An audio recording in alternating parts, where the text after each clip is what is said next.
Well, I heard that today people don't say shalom, good day, but say rather bsorot tovot. It means we wish to our people, to our country, good news. But meanwhile, there are challenging times. And I do want to introduce you to our community. Many people know you, our friends, our students, our educators. And I wanted to hear from you your message to our community back in the United States. I guess the message to all Jews would be it's going to be okay. We've been through worse.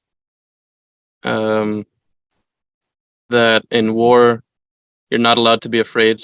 The Rambam says on the pasuk, when you go out to war, you shouldn't be afraid. It's a lav. Anyone who's afraid right now, you're not allowed to be.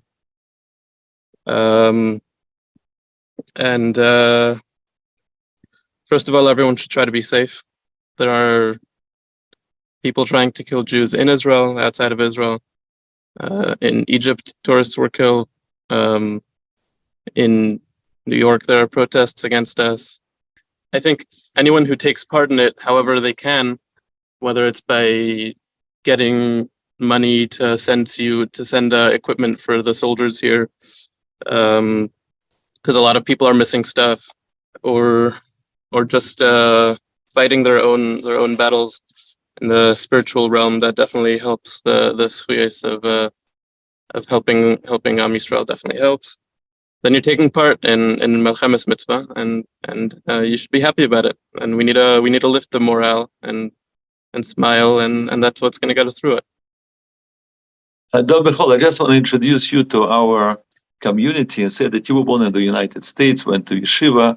At a certain point, you decided to continue your Jewish education in Israel, and then you decided actually to join the IDF.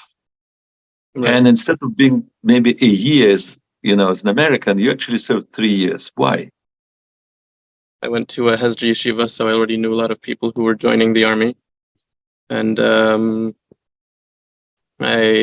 I wouldn't want to sit on the sidelines, like specifically for a time like this. I think I'm very lucky to be here. I'm not somewhere very dangerous. I'm in a pretty relaxed place right now, but I feel more busy helping out, and I don't feel like I'm sitting at home just reading the news. And I would hate to be in that place of not being able to do anything.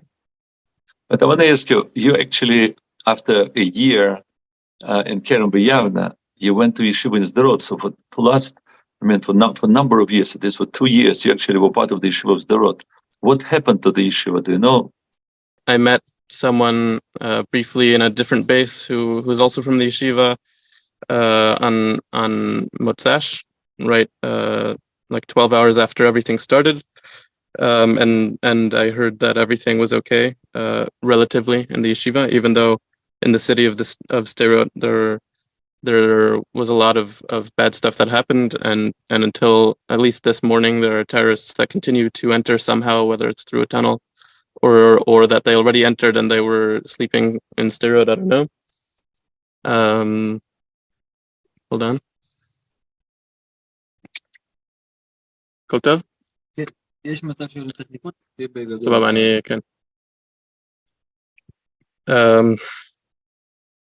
But yeah, so I heard that everything is relatively okay. I think there are some bachrim of the yeshiva who are in the army in different places, and obviously no one knows how everyone's doing, and but the yeshiva itself is fine. I saw on someone's WhatsApp status a video of the people in the yeshiva of the bachrim singing with soldiers there.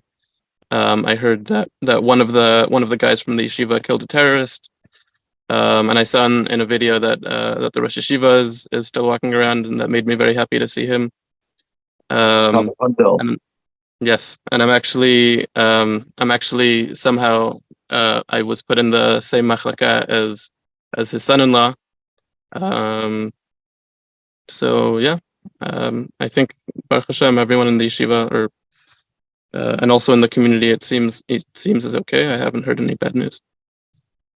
Soon after you heard about the news, after Shabbos, you went by yourself to basically volunteering to the army because you're I not heard, serving in a regular unit and you were supposed to be drafted, but you didn't yeah. even wait for the draft. Why did you go voluntarily?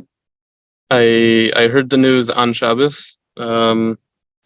First, I went to visit Yaakov, my brother, and like on the way there, I passed the Hatzalah of Yerushalayim, and he told me some more details, which made me understand it's much worse than I could have imagined. Which and now it turned out to be much worse than what he was even saying. And after that, that was still Shabbos morning, so I went to Yaakov, and then he was okay. So I went back to Talia's grandmother, who lives right next to there, and I turned on my phone to see if I've been called to Miluim, to the reserves, and I hadn't been called yet, and I kept checking my phone, and I saw people spreading a message that the Rabbanut said it's okay to check your phone on Shabbos, because it's Pikuach Nefesh. So I kept on checking my phone. No call from Miluim, no call for reserves. I talked to my friend, and we said, let's go. So he drove me. This was towards the end of Shabbos. He came, he drove me to my apartment. I grabbed some stuff. He grabbed some stuff. We did Havdalah, and then we drove north to our base. And why did you do that? You did it without being even called. How many people have been killed so far? Over 900. There's 900 reasons. There's 8 million reasons in this country, and we wanna help protect Jewish life. One of our own Rage alumni actually called me, and he said, "What can I do? I want to come. I know I don't have like military training, but I can drive a truck, or maybe I can fix something. I have good hands." Mm-hmm. He told me, "How can I help?" So there are people that actually asking to help. Some people want to collect money for the vests. Those And are at the same time, people cannot believe that actually soldiers are missing vests or some other equipment that is so basic. Is it a possibility that the army didn't expect that another 300,000 reserve soldiers will join the army? It's more complicated than that. There's a bureaucratic system in place. Things take time. We're prepared and not prepared, and if we can get equipment into the hands of the people who need it now, then we should, and that's a good idea, because that can save a lot of lives, and it can make things go more smoothly. What is needed today? I think if you're someone who wants to give money or gather funds for this, you should make sure like that it's actually going to a good cause. Like, you should check well, and it's not just some random person who's taking it to his own account. Don't be too suspicious that you don't give, but make sure that your money is doing something.